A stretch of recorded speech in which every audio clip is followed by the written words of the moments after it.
Welcome to the MythBusters Aftershow, The Simpsons. First question, while I love The Simpsons, isn't studying the physics of cartoon kind of ridiculous? What's next? Will Wile E. Coyote hang in midair after running off a cliff? I would love to tackle some Wile E. Coyote myths. We've talked about it for years. Personally, what I'd like to know is how hard is it actually to catch a roadrunner? I'm sure we would never be allowed to do this, but you know, like on rocket skates. Yeah. We have tackled far less plausible things than the two myths from this episode in the past. Does it look like his ass is dead center? Next question, are you fans of The Simpsons? Yes. Yes. Are you kidding? In every way, we are fans of The Simpsons. We are fans of the people that make The Simpsons, and we're actually totally proud to have been part of it and to have them be part of MythBusters. Yeah, the humor is, I would say, relative to most humorous things on the television, of high quality, and its relevance, and it's subversive, which we are particularly fond of. It's kind of in our wheelhouse as well. Next question, is it true that Al Jean has a degree in mathematics? He does, and he entered Harvard for that degree in mathematics when he was 16 years old. Their writing staff is packed with science and math geeks, right? 110%. How about that? Yeah, smart guy. Very smart. Next question. The Homer build was incredible. Did you take more effort on this than normal? Yes. Yeah, you know, Simpsons is a brand that is, you know, we didn't want to sully with, you know, half-assed, you know, handiwork. No, and so we had to actually drag out some of our old school special effects techniques for doing a really finely crafted Homer. We used some additive foam building. We used some of the techniques we used for the episode where we built the fat guys in the back of the police car. I know exactly what it feels like to be Michelangelo. And then we did some really high-end CNC machining and mold making. Oh, it's kind of heavy. Oh, that looks awesome. Can I just also say how totally creepy it was to stand next to full-size Homer? Ta-da! His proportions are absolutely bizarre when they're human size. Yeah, his head is like down to here. I mean, it's really quite funny. Next question. The idea for making the wrecking balls was genius. How did you guys think that up? Well, I thought that up, and it was an idea that I'd had a while just because, you know, using earth, which they do, by the way, or sand in some kinds of casting of iron things. And so it appealed to me, the elegance of it. I was actually a little disappointed that it didn't come out neater than it did. But the concrete set off a little early, and having never done it before, what I should have done is dug those holes deeper so that we didn't have to kind of improvise as it came up to the correct height. You know, it was a long story, but... Next time he has to make a wrecking ball like that. Yeah, I'll be spot on. Perfect. Now that is a proper cartoon wrecking ball. Next question, was your wall reinforced at all, and were the two walls the same? The two walls were absolutely the same. And then we braced it with what we felt was an appreciable amount of bracing that a normal house would have.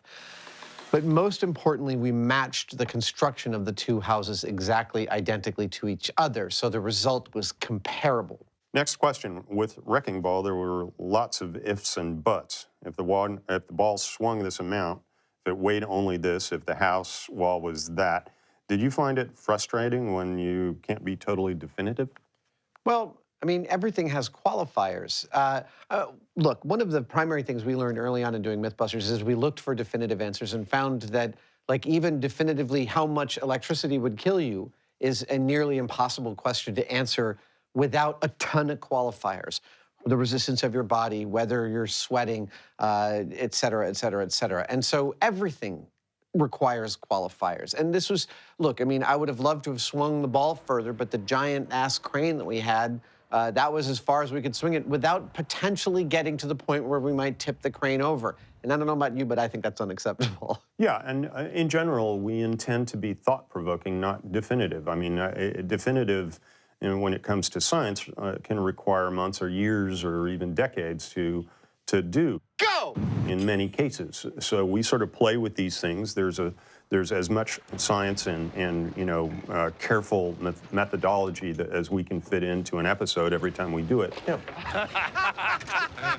You know, it didn't move very fast, but it had quite a kick to it, didn't it?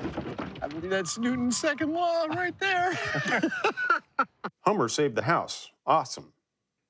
That's not a question, is it? No, that's not his question. I agree, though. Homer saved the house. Did not expect that to happen. Here he goes. Yeah. We were literally going, there's no way Homer's going to make any difference to this at all. That's a result that I never would have bet on. Yeah, that ball was just like, it was the kind of thing, if you got between it and a hard place, it's like you're in deep doo-doo. Next question, have you ever plumbed in a toilet for real? Plumbed? Why? Yes. Plumbed in a toilet. Oh, yes. Yes. Yeah, it's not that hard. I think my first toilet I did when I was 16.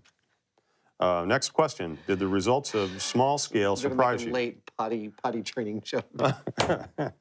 16, woo! Yeah. Go ahead. Next question, did the results of the small scale surprise you? They didn't me because it looked like your rig pretty much guaranteed an erupting geyser. Well, bully for you. Next question, why didn't you put someone on the toilet as per the clip? Would you want to sit on one of those toilets? I think not. Yeah, and We could have put a dummy on there and everything. we could have but- put Principal Skinner's mother on the toilet. Frankly, we thought it was more about the geyser than what happened to Mrs. Skinner. We really did, and we'd already made one Simpsons figure for the episode, and we really decided to concentrate and hone in on the geyser effect rather than Principal Skinner's mom. Next question. It's bizarre that you guys can pretty much get a hold of anything, but acquiring cherry bombs was hard. Is that bizarre to you? You never know what's going to end up holding you back. It's totally true. It was a little bizarre to us. We had to call fireworks experts all over the place to find out that they were unachievable given the time and the place and everything. Yeah, and there are a lot of things I can think of that we simply can't get a hold of, and so we have to make them. Fire or flamethrowers. Flamethrowers. Rocket-propelled grenades. Various sorts of cannons and, Yeah. and things like that. Yeah. Happens all the time. And, you know, yeah, it's like you grew up seeing these things and some friends had them and other stuff like that. But it turns out now maybe the atmosphere is more restrictive and you can't find them. That's Well, it. That's it for Simpsons Aftershow. Thank you very much.